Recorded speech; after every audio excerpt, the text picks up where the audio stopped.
ስለ መንፈስ ቅዱስ በአንድ ማታ 2-3 ኢየሱስ አወራ። የሰጠኝን ሥራ ፈጽሜ አሁን አከበርኩ። አብ አባቶይ ዓለም ሳይፈጠር በፊት ባንተ ዘንድ በነበረኝ ክብር አክብረኝ። ማንም የወንጌል ጸሐፊ ይሄንን ጸሎት አልጻፈውም፣ ዮሐንስ ነው የጻፈው። በጣም ይገርመኛል። ዮሐንስ ወንጌል ምዕራፍ 16 ከቁጥር 5 ጀምረን እስከ ቁጥር 16 ድረስ በጌታ በኢየሱስ ክርስቶስ ስም አነበዋለሁ። የምንወደው የጌታ ቃል እንዲህ ይላል። እንግዲህ ወደ ላከኝ እሄዳለሁ፣ ይሁን እንጂ ከእናንተ የምትሄደው የት ነው ብሎ የሚጠይቀኝ የለም። ይህን በመናገሬም ልባችሁ በሐዘን ተሞልቷል። ነገር ግን እውነት እላችኋለሁ መሄዴ ይበጃችኋል። እኔ ካልሄድኩ አጽናኙ ወደ እናንተ አይመጣም።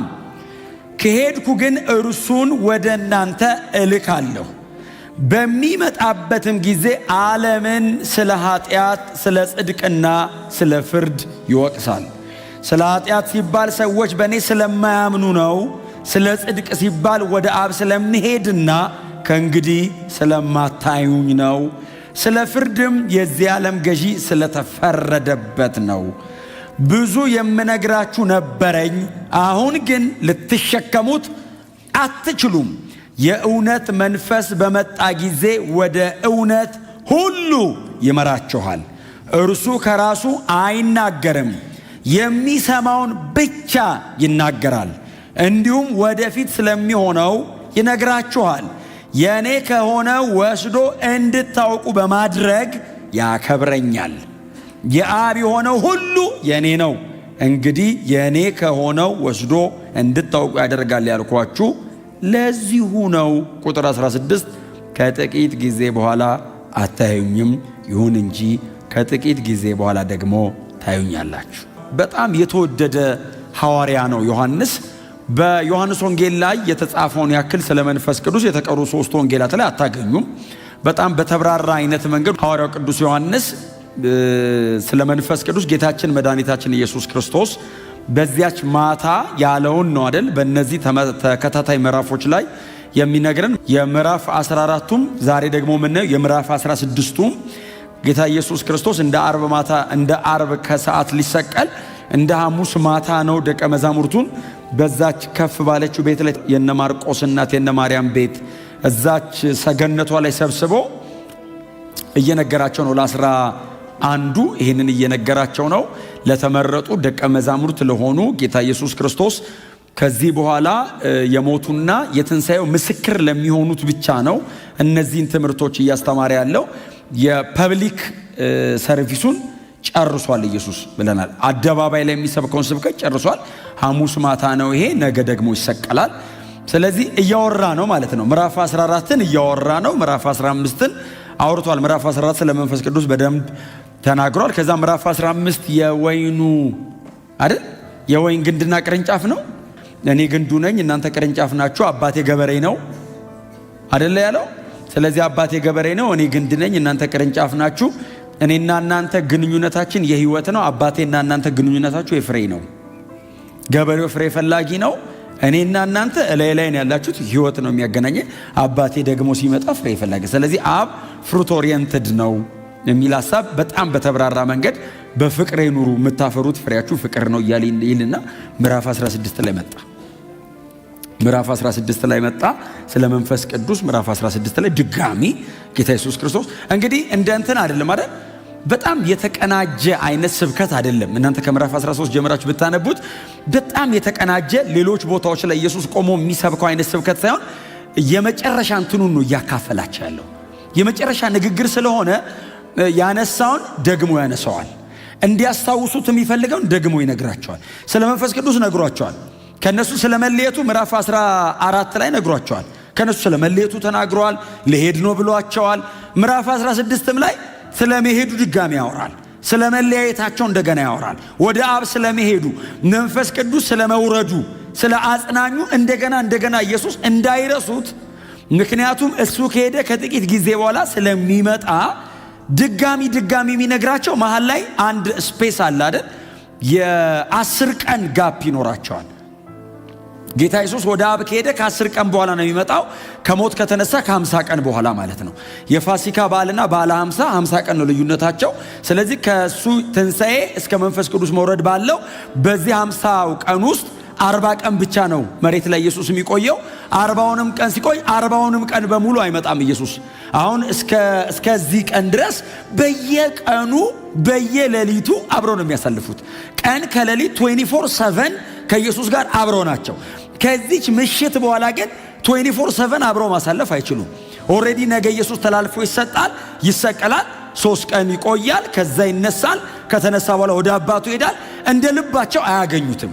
40 ቀን በ40 ቀን ውስጥ 13 ነው የመጣው። ምናልባት በአንድ ቀን 2-3 መጥቶ ሊሆን ይችላል። ስለዚህ ሳያገኙት ቀናቶች ይቆያሉ። የሚነግራቸውን ነገር እንዳይረሱት የሚፈልገውን ነገር ደግሞ የሚነግራቸው ለዛ ነው። ልክ ሁለተኛ ጴጥሮስ ምዕራፍ 1 ላይ ጴጥሮስ ምንድን ያለው? ከዚህ ድንኳኔ ከመለየቴ በፊት እነዚህን ጉዳዮች ደጋግሜ ነግራችኋለሁ አለ። ለምን ሲሉት እኔ ከሄድኩ በኋላ እንዳትረሱት። አንድን ጉዳይ ደግመው ከተናገሩት ጌታ ኢየሱስ ክርስቶስ ይሄን ጉዳይ ደግሞ ከተናገረ፣ ስሙኝ፣ የወንጌል ጸሐፊዎቹ ይሄን ጉዳይ ደግሞ ከጻፉት አቴንሽን ማለት ነው። ስለ መንፈስ ቅዱስ በአንድ ማታ 2-3 ኢየሱስ አወራ። በአንድ ማታ ስለ ፍሬ ማፍራት አንዴ ነው ያወራው። ስለ ትሕትና አንዴ ነው ያወራው። ከዚህም በኋላ ያለ ጸሎት አለ። ምዕራፍ 17 ሙሉ ጸሎት ነው። አንዴ ነው የጸለየው። ከዛ 18 ላይ ቲንክ ራት ነገር ይበላሉ። ከዛ 19 ላይ ተላልፎ ይሰጣል ማለት ነው። በእነዚህ ጊዜያቶች ሁሉንም አንዳንዴ ነው ያወራው። መንፈስ ቅዱስን ግን ደጋገመው። በትሕትና ያጠገባቸው እርሰው ስለ መንፈስ ቅዱስ ደግመ አንብበሉት። መንፈስ ቅዱስ ስለ ራሱ እንደገና ይግለጥልን፣ እንደገና ይንገረን፣ እኔ እያለ ይንገረን። ጌታ ኢየሱስ ክርስቶስ በጣም አተኩሯል መንፈስ ቅዱስ ላይ። ስለዚህ ምዕራፍ 16 ላይ ምንድነው የሚነግረን?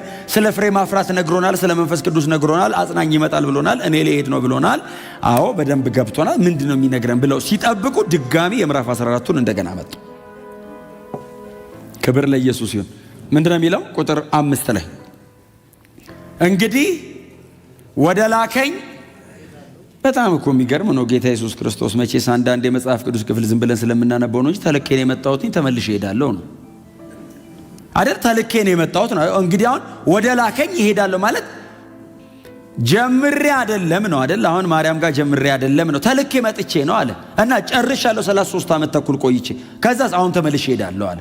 እናንተ ምናልባት ከእናንተ መካከል አንዳንዶቹ ስቲል የሆነ ሰውዬ መስያቸው ከሆነ አይደለም፣ ተልኬ ነው የወጣሁት፣ ከአብ ነው የመጣሁት፣ ታዲያ ስራዬን ጨርሻለሁ ወደ አብ እሄዳለሁ ብሎ ይነግራቸውና ምዕራፍ 17 ላይ ሲጸልይ ምን ብሎ ነው የሚጸልይ? የምዕራፍ 17 ጸሎቱን ሲጀምር የሰጠኝን ስራ አይደለም ይለው። አሁን ተመልሼ እሄዳለሁ ላላቸው ሰዎች ሲጸልይ የሰጠኝን ስራ ፈጽሜ አሁን አከበርኩ፣ አብ አባቶይ ዓለም ሳይፈጠር በፊት ባንተ ዘንድ በነበረኝ ክብር አክብረኝ። አይ ዶንት ቲንክ የሚረዱት አይመስለኝም። መንፈስ ቅዱስ ገና አልተሞሉም። ብዙ ልነግራችሁ የምፈልገው ነገር አለ ብሎ ልትሸከሙት አትችሉም ማለት። ይሄንን ዮሐንስ የጻፈው ኢየሱስ የጸለየ ቀን አይደለም። ኢየሱስ የጸለየው 33 ኤዲ ነው። ዮሐንስ የጻፈው 85 ኤዲ ነው። ነገሩ የገባቸው መንፈስ ቅዱስ ከወረደና እነሱም ከበሰሉ በኋላ ነው። ማንም የወንጌል ጸሐፊ ይሄንን ጸሎት አልጻፈውም። ዮሐንስ ነው የጻፈው። በጣም ይገርመኛል። ከ20 ዓመት በፊት የተከናወነን ጉዳይ እንደ ዛሬ አስታውሰን ለመጻፍ መንፈስ ቅዱስ ሊያግዝ ያስፈልጋል። ስራውን ጨርሼ አከበርኩ አለና ዋው ኢየሱስ ጨረሰ ሲሉ ዓለም ሳይፈጠር ሰማይና ምድር ሳይፈጠሩ በፊት ባንተ ዘንድ በነበረኝ ክብር አለ። አይ ቲንክ ጸሎቱ ላይ አይናቸውን ይከፍታሉ፣ ይተያያሉ። የ33 ዓመት ወጣት ነው ፊታቸው የቆመው። ዓለም ሳይፈጠር በፊት ባንተ ዘንድ በነበረኝ በራስህ ክብር ነው የሚለው። እንደውም ምን ማለት ነው? በራስህ ክብር ናት እኩልን ነው መልሰህ አክብረኝ ሲሉ አብስ አክብሬዋለሁ አከብረዋለሁ አለ። በጣም ከባድ እኮ ነው። እኛ እንደ ቀልድ የጌታ ራት ስንቆርስ እናነባታለን እንጂ ላለፈበት ከባድ ነው፣ ለነበረ ከባድ ነው። እኛ በመንፈስ ቅዱስ ታግዘን እኮ ነው እንደ ቀልድ አሁን እንዲህ የምናወራው። የነበሩት ሰው በደረቁ የሚሰማ ሰው መንፈስ ቅዱስ ያልተሞላ ሰው